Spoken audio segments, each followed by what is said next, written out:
Dude, yeah. So I have so much like good shit. I was watching our video back on Act Three. We're Yep. getting so much better. You think, eh?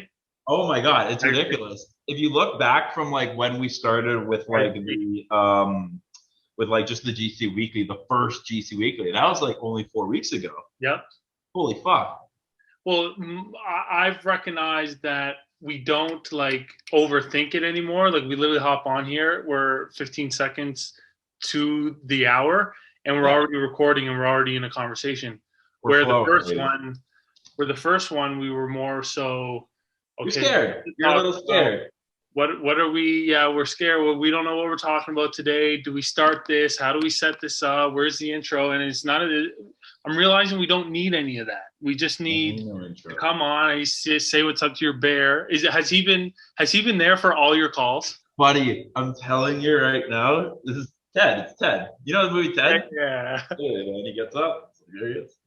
man, that's hilarious. He's awesome, man. Dude, I've had this guy since like college. So like my dad got me this like a while ago. So I was like, the premise behind Ted was like no one's coming to the office, and like ultimately I was like, I'm lonely, man. Like I want some like interaction. So I was like, I was at my place, and I was like, Ted was just staring there. I'm like, dude, I'm bringing Ted to the office. So I've actually had him like this Yeah. on like all like my client calls, all Yep. my prospect calls. We've closed like probably 4 deals this week, and I swear to God, it's because of this Ted. Well, Ted is because literally closing. you notice it right when you hop on the call. Like I'm looking at it, I'm like, damn, like who is that? Why is it there? It's kind of like a comfort thing. It's like Yeah. playful. It's playful, but I see. Like the thing is though, like I didn't mean to do it. Like I didn't like he's not like a toy for me or like a mech, like something that's that I'm right. using as a strategy. I was Yeah, just like, man, Ted was sitting at home, like staring at the wall, and I was like, dude, bring that guy to the office. And sure enough, I propped him up, and I was actually we were on a team call last Friday, yeah. and Cheryl, one of our partners, called him out. I was like, is that a teddy bear? And I'm like, and there she was like, I love that. And I was like, oh.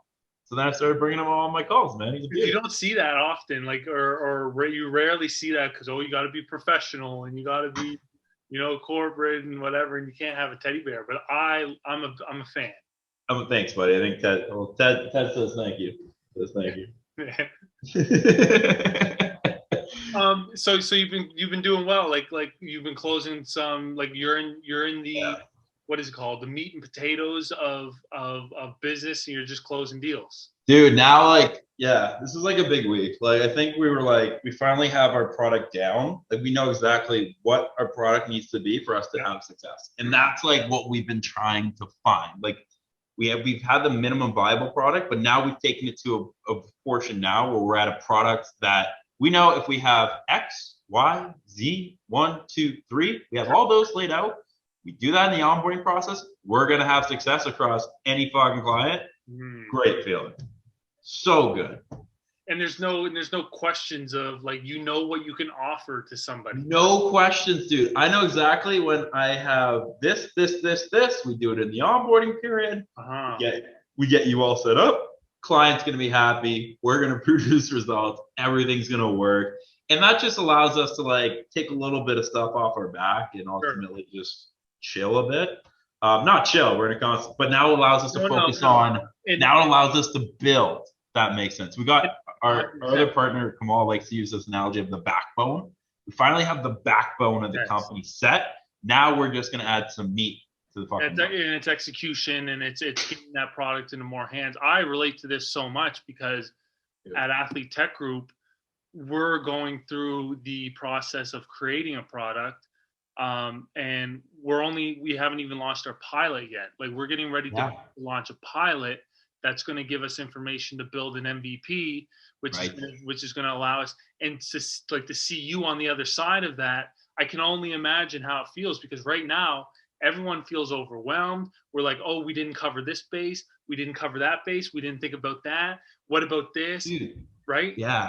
Yeah. And your MVP is not going to be your backbone. So, like, you're going to go, what I would say, my advice to you guys and like any startup I would do is you're going to have your MVP and your pilot and go out to the market, get fucking the shit beaten out of you.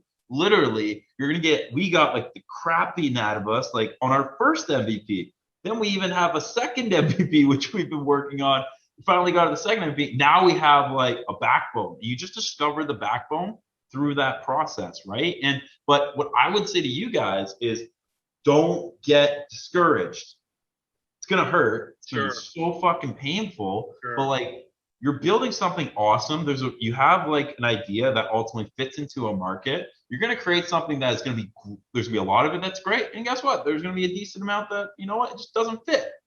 It's okay. Smart people take that part that doesn't fit, redefine it, rework it, go back into the lab. It's no different than like basketball analogy, right? Kobe. It's no different than Kobe getting off a plane, going to the gym at like 1 a.m. and working on his jump shot.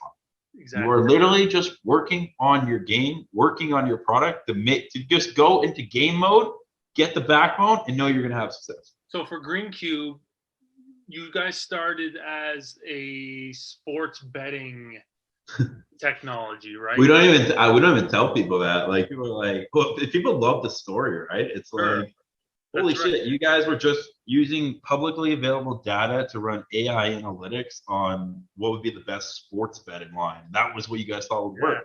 We didn't know what the fuck it took to start a company. That's right. You don't actually know. So where was that in your process of getting to Oh, dude, that's like the backbone of like a person that died like fucking 3 years ago. Like you're not even on the human skeleton of what we are here. Well, maybe you're like a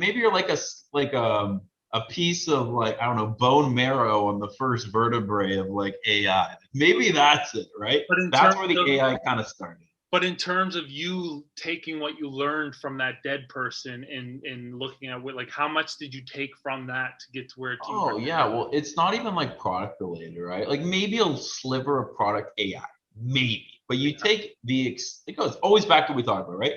Always about the experience. Yeah. The experience of the person that has to grow. Okay. Got brought into this company. They were doing this. I'm like, oh, I believe this. I believe the vision of my partners. Because their idea, they're like sports betting lines, AI. I'm like, fuck, I don't know anything really about sports betting, but I was playing sports. That kind of makes sense. I believe her. I'm gonna join. Right. Then all of a sudden, like, oh, okay. AI started on publicly available data. What was the most publicly available data out there like 20 years ago? Sports data. Sure. So that's where it starts. Like, guys, we're like 20 years behind, and we're going up against multi-trillion-dollar industry that ultimately, you know what? Let's just call it a spade. We're smart people. I don't think that's going to be it. And we pivoted based on that experience. That one didn't hurt that much because we didn't invest a ton of time into it. Sure. It hurt, but we were like, what else can we do, right?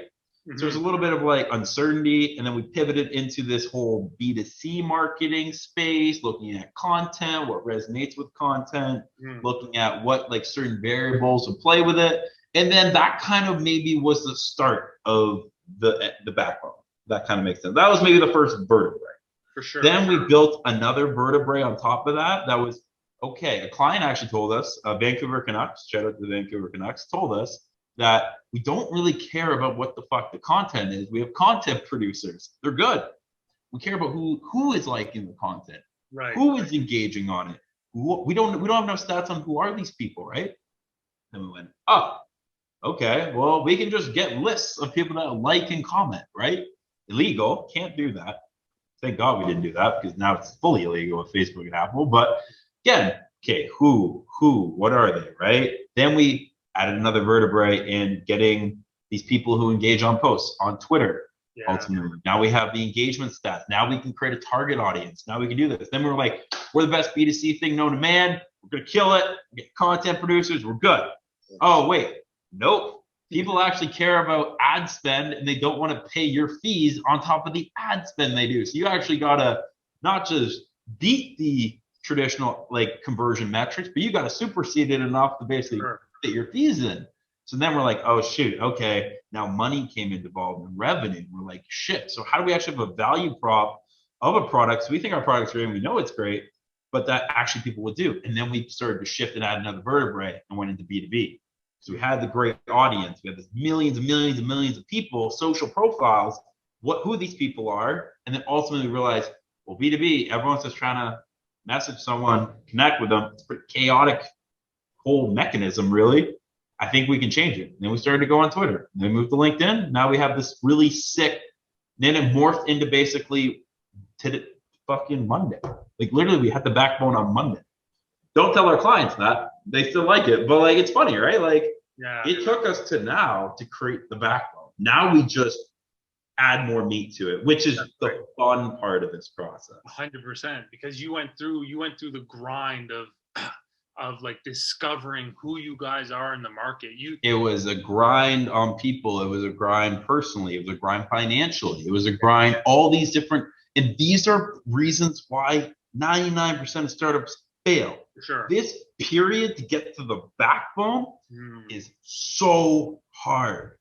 Let's just call it as it is, man. It is hard. It takes a certain team person to be able to do that. So that goes back to our growth, right? Like 15, like whatever, back in September. So what was that? Like 5, 4, 5, 3, 8 months ago, 9 months ago. Yeah. Like I was not a person that probably could have got to the backbone. But today I'm a person that got us to the backbone. It took a shitload of growth, right? And is that just because you persisted and continued to like take in data and just refused to give up, or it's just you lasted this long? Right. Well, probably a mixture of both, right? Like was stubborn enough to last this long and say, you know what, there is still, but like that didn't really come in the belief of the company. It kind of came in the belief of the company, but it really became in belief of the people. Sure. So that's what we always talk about, right? It's like me, I was just motivated to get up and prove to fucking everyone else basically on day one that I was going to do something good and I was going to be good, right? That got me to a point of motivation where we talk about passion, that I really didn't give a fuck what people thought really anymore. It was then that pivoted to more self-belief. I'm like, dude, I'm competing against myself the whole time, right? Yeah. And that basically got us to the point where, but it all stemmed really not, the company was great, we had something there, didn't know what the hell it was there, and then ultimately off of that, you just kind of, it was the people that keep you around the horn. Yeah. Stay with it, Troy. Stay with it. We got this. Hey, Troy, fuck you. You were fucking terrible today. You were awful. Break it down, build you up. Break it down, build you up. Sure. Break it down, grow. Like it's no different than like when, what's the best analogy to this? Like when you like, I don't know. What's it like when you like when you're skin? You're like skin, kind of. When like you like callus and you blister your skin, then it gets tougher. Nice. It just gets tougher and thicker. Maybe not. Then you got to use moisturizer to make sure your hand stays soft. But like, you know what I mean? Like, well, it's kind of like that. It's also just like working out, right? Like think of the last time you took like 2-3 weeks out of the gym, and then you go break muscle down. Like you have to break that muscle down and then let it rebuild, right? And it's this like the process of rebuilding is painful. Like you wake up the next morning, it hurts. It hurts to sit on the toilet. Sucks. It hurts to walk up the stairs, but that's the process of getting strong. So it's funny, right? How athletes like look at that pain, they go, "I'm in so much pain," but they don't really say it. It's like, yes, I'm in pain because exactly. I got better. It's that exact same thing, but like harder. It's mentally. It's like your brain and your heart and your whole being that's getting broken down, and then you got to build it back up. I would say it's like your belief or your passion. Like it's more of a mental thing that's getting broken down, because on day one you have this idea of what you think you could do, and then you go out and try to execute it, and then you get, you fail and you get ridiculed and you get critiqued, and you're like, no, you're doing that wrong, and now you're feeling like that's where the discouragement comes in. So, and that is so much harder than physical pain. I'll take the physical day any day of the week, right? It's like, and that takes and that's why like a lot is tough. It takes a mindset to get people to handle that, right? And really look at your pain and go, fuck, it's like an athlete looking at being sore in the morning. That's the pain, right? Exactly. Like the moments that you feel discouraged or you feel pressured or you feel stressed out, that should be an indication that you're doing it right. It's doing it right. You're uncomfortable. You're just an athlete waking up in the morning and you're sore because guess what? You got better. just got a little bit better. You pushed yourself further than you knew that you pushed yourself the day before. And I'm feeling it right now. If I'm being honest, we're in, we're a startup. The Athlete Tech Group is where I'm spending most of my time these days. Yeah. And we're definitely working overtime.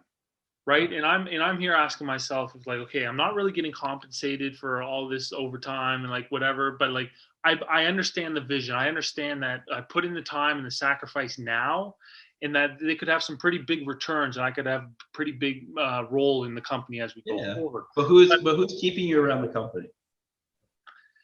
It's myself. Like yeah, of course I could leave. I could walk away or whatever. But I understand, as frustrated and uncomfortable, and I'm like, damn, I have no time for anything else. I'm still staying in it because I'm feeling that discomfort. Like I'm growing here. I'm learning something about a new space that I've never been in before, and I have an opportunity to be involved. You are, but I don't think you're there just yet. And the reason why I don't think you're there is because of this, right? I think you're around because you actually like sports and you like this genuine thing that you do every day, right? That's a fact. I also think you like the people you really work with. 100%. Right? That's huge. I think you have respect for the people that you work with. No doubt. Okay. That's what's keeping you around those late nights. Hey, I'm not getting paid this. Hey, I'm not doing this. I'm questioning. You're in the questioning phase, as every startup is, until they get to the backbone. Exactly. You're in the questioning phase, and that is fine. It's good to question. It means that you're human. But you're around because you believe in what you're doing. You like the industry. It's a passion of yours, but you also love the people and respect the people you work with. Totally agree. I'm glad you brought that up. I also think, I have this thought of all the time. I look at my friends who are doing so and so, and they have all this free time, and they get to go out for drinks, and they get to go golfing, and they get to do all this.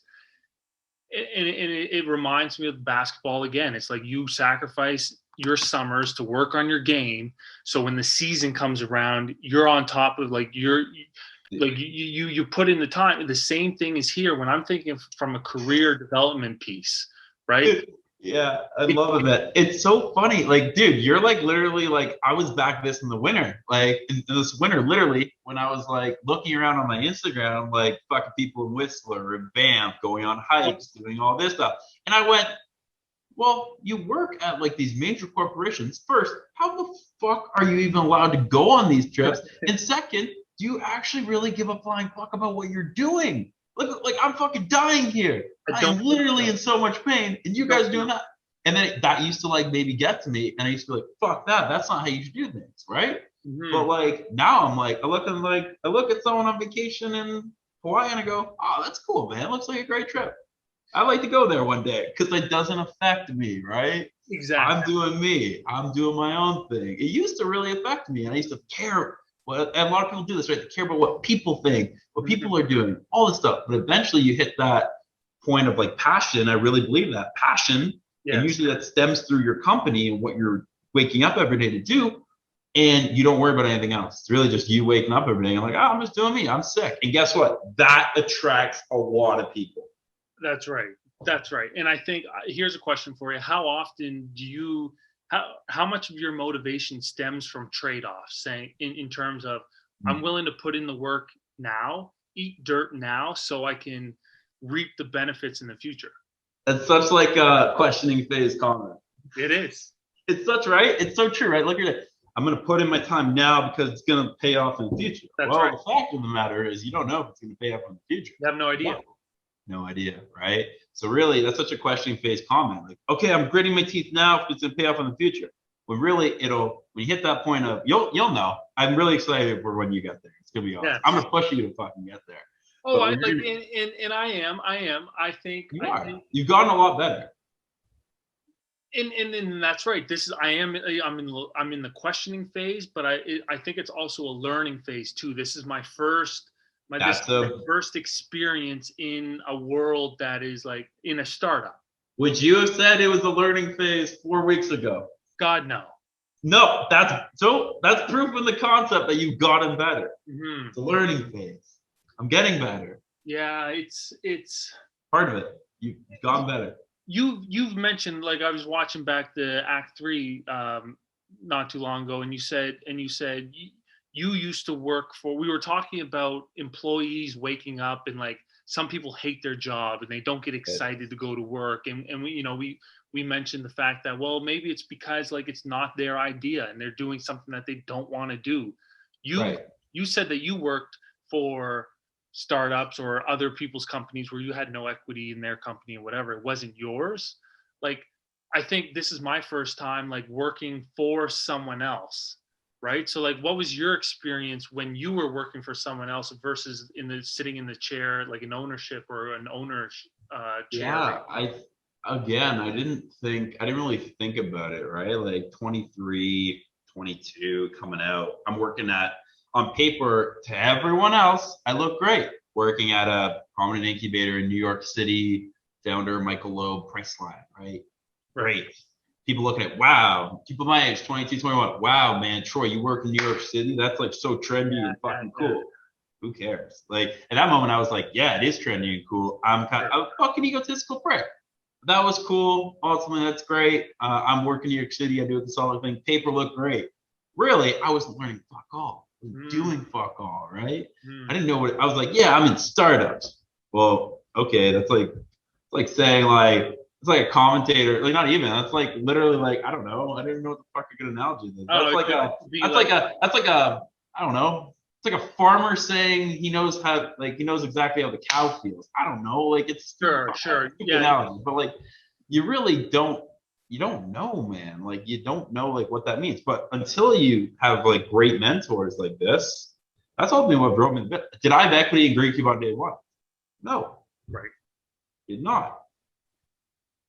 Did I really respect and like the people I was around and see that as an opportunity? I don't think I even 100% respect them, but I said, you know what?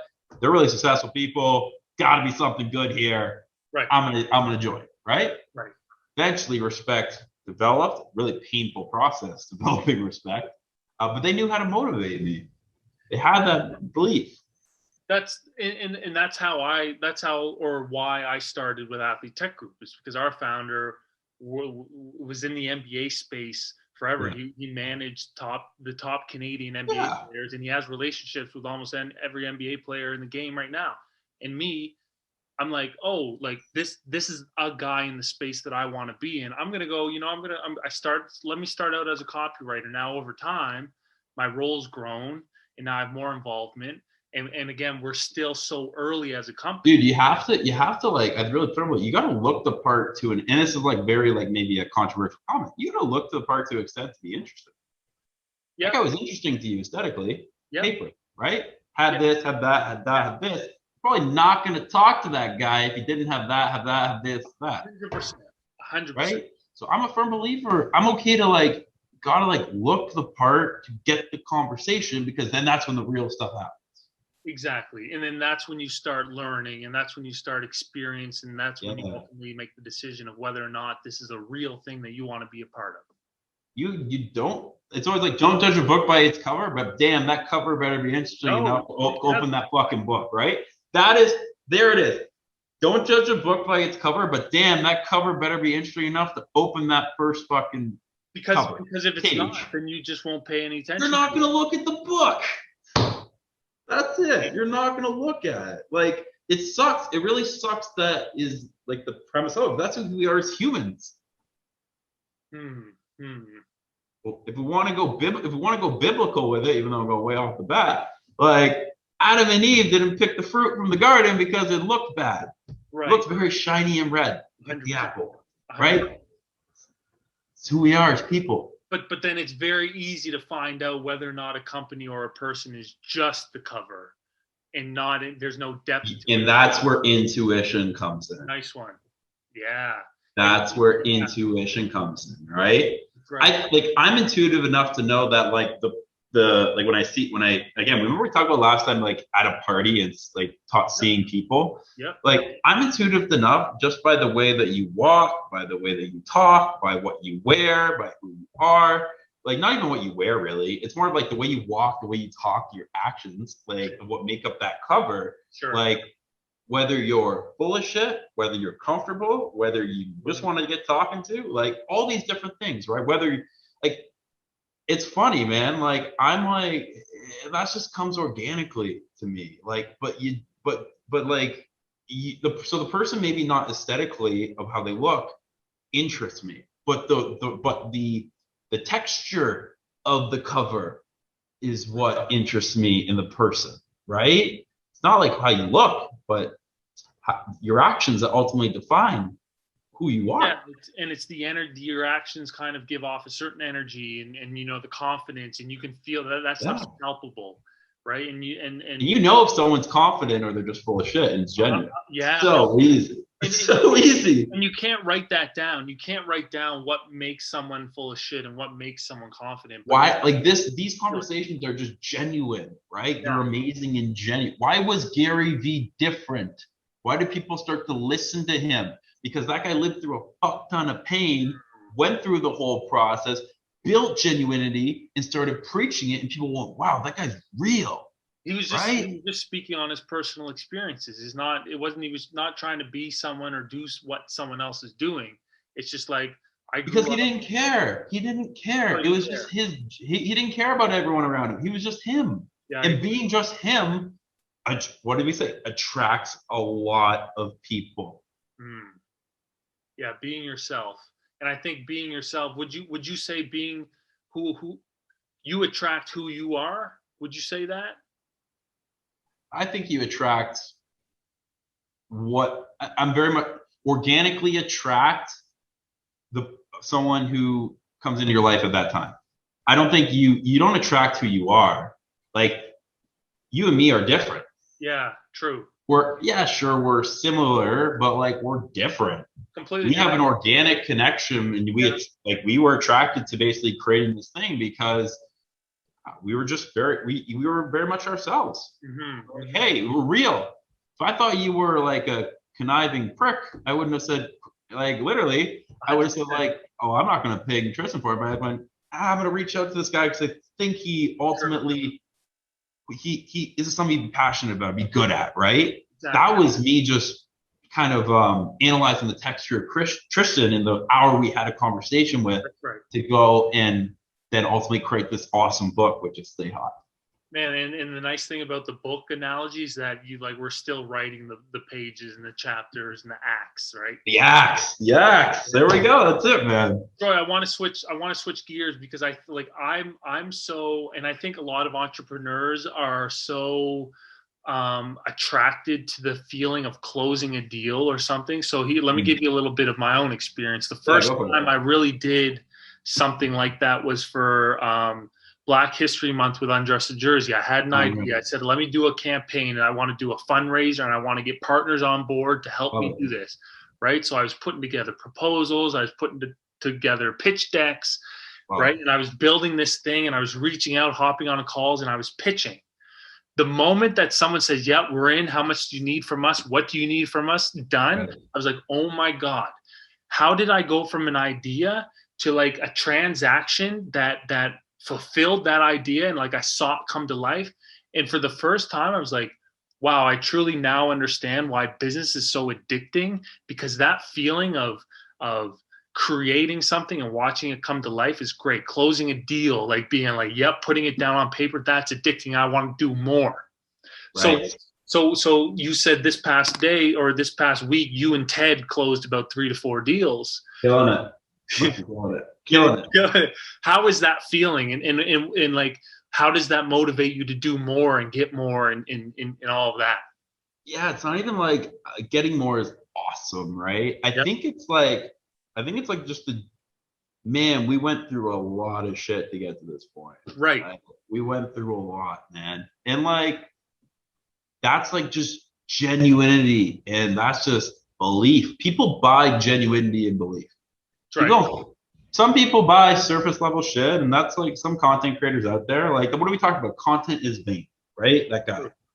Content is predominantly vain, and people view it as vain. But really, like, if you're selling something that's genuine and you're selling something with belief, and that your genuinity and belief, you're just gonna make this happen. Like, you believed in the doing your Black History Black History Month, yeah. You believed in that. Why? Because you played basketball. Yep. You probably had a ton of really close African American, African Canadian friends. Yep. Right? You felt their pain. You wanted to make a genuine belief difference. Right. You sold, I wish I could have saw your pitches. You sold that. Oh, guess what? You weren't selling it. It was just something people wanted to be a part of. That's right. I said, hey, I have this idea. I'm going to do it regardless. I'm just there it is. Can make this bigger if you there get on it, and I want you to be involved. And look how easy that was, that statement, right? Effortless. You didn't script that. You never scripted that. That was just genuinity. Yes, and that's where you can pick up on a fake salesman when you're just trying to sell something that you don't believe in. Right. I was watching Wolf of Wall Street actually last weekend, and like hilarious movie. But like the guy just had a genuine belief in being successful for him that actually exploited other people, right? Which was, again, like he sold belief, but he genuinely believed in what he was saying because he ultimately knew it would lead to something else. It wasn't great what they were selling, but like it was belief, right? Like ultimately on that front, he didn't. That's why it was successful. Yeah. Yeah, it's crazy, right? He sold opportunity, right? And yeah, man, it's just like I think the process of a sale, right? Like you grind, you iterate, you break down your one MVP, you get to another MVP, thinking it's the MVP, crumble, break, rebuild, break, rebuild, break, rebuild. Oh, it didn't break. Oh, wow, this actually didn't break. We got a backbone. And then now as a salesperson, I hate salespeople. You're more like just a belief person. You're literally just sitting here like going, guys, this is what I can do for you. Right. I can give you this. I can solve your pain here. We can do this together. It's going to cost this, but guess what? You're going to get this in return. It's going to go to here. And I have the backbone to be able to say that and know I'm saying that. And the nice thing too is about selling is if the person doesn't want it, that's cool. Like they're not jumping on the call. They're not jumping on the call if they don't want it, right? Well, you got to get. Right. That's it, right? You're on the call for a reason. Yeah, that's what I said. We're here for a reason. You are in pain in some circumstances, right? Let's talk. Sure. Let's unpack that pain. From mostly for us, it's marketing, and mostly for us, it's lead generation, accounts-based marketing, that whole thing. Mm-hmm. Where are you in pain? I know our product inside out, but I know our product inside out because I've seen it break, rebuild, right, all the way through. So, like, I know we'll have a solution for you, and it's just a matter of me genuinely saying that to you, not even pitching, just saying that to you, and you ultimately believe in that. We've done this in a digital world. I was like, I can't wait to get you in a goddamn room and connect. Where you can feel the energy on a different level. Oh, man, yeah. Like, I think the big point that I wanted to make was that, like, you're not begging anyone for business, and you're not like if you don't have a solution for your client, that's fine. Like, you're not here. Like, that's when people like have a product. Like, I think of all these Forex traders that slide into your DM saying, hey bro, love what you're doing. I would love those are just fraud. Those are just fraudulent traders. You still have a Bitcoin? I did a thing. $1 trillion drop? Didn't see it. Literally it dropped, yeah. Drop, right. Yeah. So like people lost trillions of dollars on that. That's fraud. I mean, but like we live in a very surface level society that people like that. Fuck, I just want to quick solve my problem and that's that. I'm gonna go again. I'm gonna throw money. Oh yeah, wait, the guy's a fraudulent fuck and it's gone. Right? Like, and I can sniff those out because sometimes I'll reply to them and like not out of interest, but I just want to see how they'll react. And I'll be like, right. Yeah, bro, tell me more. And they'll tell me more, and then I say, okay, I'm not interested. Sorry. That's like getting one of those Facebook requests back in the day when you were in middle school from like one of those really hot models, and she's gonna go with you to prom or whatever, right? Like that was what you were like, oh man, exactly. Got it. Wow. And then you realize, oh shit, that's actually just Jessica Alba, and that's an actor. Not real. Like, yeah. And so, like, if once I like be like, hey man, no, like I don't. Thanks for your interest, but I'm not interested. Like whatever. They'll keep going. They'll keep going because they're hungry and like that. Dude, that also might just be a bot. Yeah. Oh no. I can point out bots pretty quick because we're in that whole kind of space. Definitely bots like that. But I think it's just like if you don't have a real product, like you're just desperate and you're just trying to throw it out. It's funny though, right? Like, so this is why like when you're in your phase, Like, dude, when you're starting and trying to get your first client, you're begging. You're begging. I was on my hands and knees like, someone give me a shot. Someone just give us a shot, right? You're looking for that first yes so you can prove yourself. Yes, but you can't get the first yes, so you need trust. Trust gets you the first client. Trust is saying, Troy, you know what? I believe in you. I don't believe in your product. I believe genuinely in you, right? That's that. Now when I sell, I just sell the product, right? Sure. And I can genuinely pitch that. I said, believe in me all you want. I'm gonna kill it for you, but like I don't have to really kill it anymore. The thing kind of speaks for itself. Right? Like now it speaks for itself. All of our initial client base, that's why it's like so awesome as an entrepreneur and someone who starts a business, because you have all these people and all these initial clients, and I love them to death. I even love the ones that left. Thank you. Love you. I can't wait till we announce our big fundraise here coming up soon. And I like tell people that to everyone that said no, like, thank you. You made us better, right? To everyone that tried us out, it didn't work out. I'm sorry, but thank you. You made us better. Give us a shot, right? You broke us. What did we do? That could have killed us. No, we're strong, we're smart, we're innovative people. Build, break, small break, build, smaller break, build, small, backbone, go, gun. There it is. Exactly. Awesome.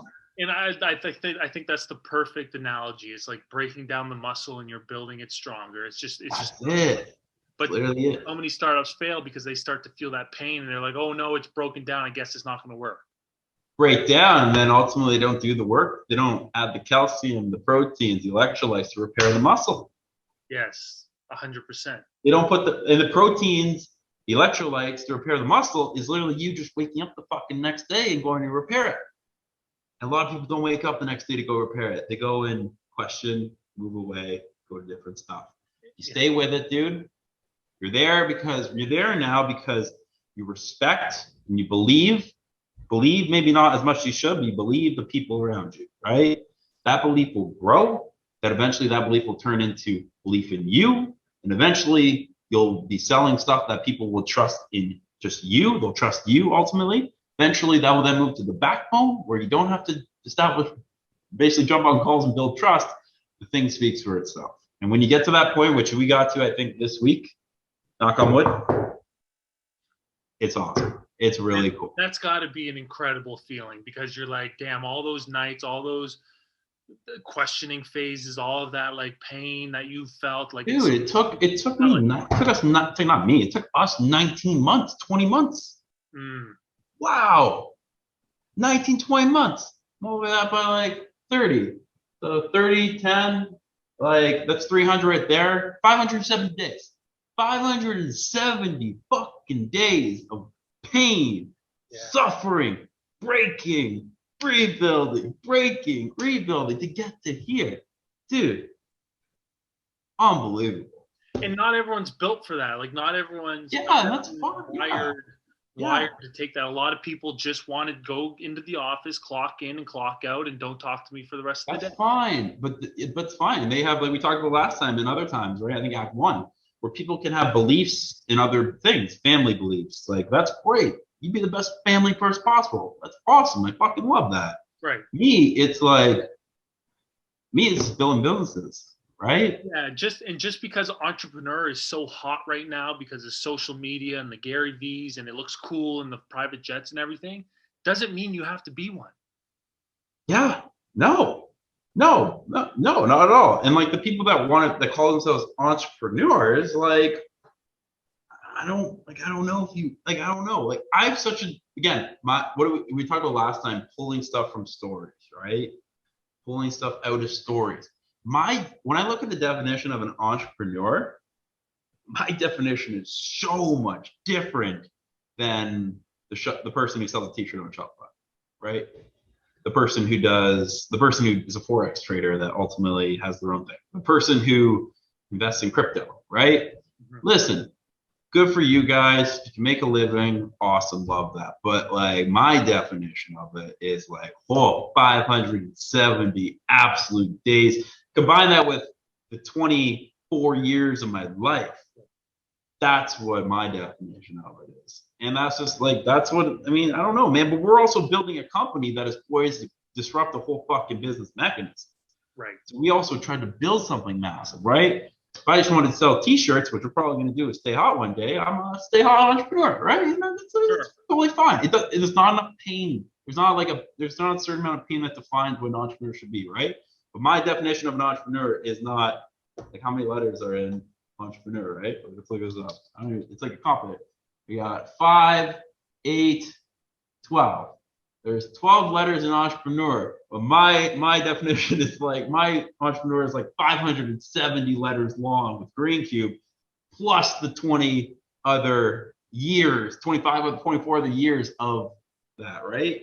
That's my definition of it. And this is just sharing like your journey of an entrepreneur. This is right. My journey of an entrepreneur, and they're not the same. Yeah, and that's so cool. Like you don't like people that listen to this don't pull out. Don't like listen to what we're talking about and pull out from my story and Tristan's story something that you can make for your own story. Exactly. That's the point of the whole thing, right? Exactly. The last thing I want to talk about here, and fuck, this is a sick episode. We killed this. Love it. Wow, we got in so much better, right? Like I've gotten like super into like Lil Wayne and Eminem. Like, so I just like, I don't know why, like those two back in like the 2010s. Yeah. Like they started talking about stuff and like, I'm listening to like this first verse of Drop the World. Oh yeah. I know that song. So I used to just skip always to Eminem's part and Eminem goes off and he's Eminem, right? He's like, love it. But man, I'm just listening to this first verse of, or second verse of Lil Wayne and Drop the World. Dude, like, think about this, right? The top gets higher the more that I climb. The top gets higher the more that I climb, the more that you grow, right? The spot gets smaller as I get bigger. The spot gets smaller as I get bigger every day. Yeah, what do you think that means?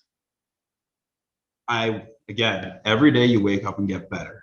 You get bigger. You get better. You rebuild. You rebuild. Right. You rebuild. The spot of getting to the backbone, the circumstances of getting to the backbone it doesn't stay. Ready? If you can define, right? I didn't know this was going to happen, right? Like that 507 days later, we get the backbone, right? I didn't know on day 1. I didn't know on day 569, right? Yeah, that's right. But I was getting, who in our team was getting bigger and better personally and as development, that the spot of getting to the backbone, which never changed, it was always there, got smaller. The distance got smaller. We're here on day 1. We got bigger, bigger. The spot gets smaller. And that line, dude, I listen and love that line. That is literally the part of it that I go, that guy gets it, man. And it's funny, like 10 years later, you're listening to that song that you used to listen to all the time. Like you're resonating with that line now because it's applicable to your life and what you're living through in this moment. Now. Which is mind-blowing. Which is sick though, right? Because like artists, I think we talked about this like in Act 2. Artists put out songs of how they were feeling in the present day. Lil Wayne today, I was like listening to him in an interview, and he's like the happiest guy in the world. Like he's great. At that time, I think he was coming out of like incarceration, had all this stuff going on. People like just disbelieved him, and it was him just rebuilding himself back up. Man, I was like, dude, that's me now, even though that was you 12 years ago, right? Like, holy shit. And we always talk about this, and I always bring it up. It's like who you are in this moment, you're going to look back in 10 years and be like, you're going to be in a completely different position. I'm gonna look back at this video probably and go, this was the stupidest video ever, even though I think it's our best one today. Exactly. Right? How funny is that, right? Dude, it's no different than when we talk about emails as your journal. 100%. Or it could be like, damn, I can't believe that in 3 days I was going to completely pivot Greencube and what I thought was the backbone. Hopefully not. You know what I mean? But like that's the fun part, and I think that just confirms like the growth and the experience, and like the day on day off, each day building on top of the next. and pivoting and who you are today doesn't mean you have to be that person for the rest of your life. Couldn't have said it any better. Drop the mic. That's Act 4. Act 4. Let's go. Act 4. We're getting better, baby. 4. Put them together. Let's end it there. Everybody, thanks for watching. We're signing out. Stay hot. Yeah, baby.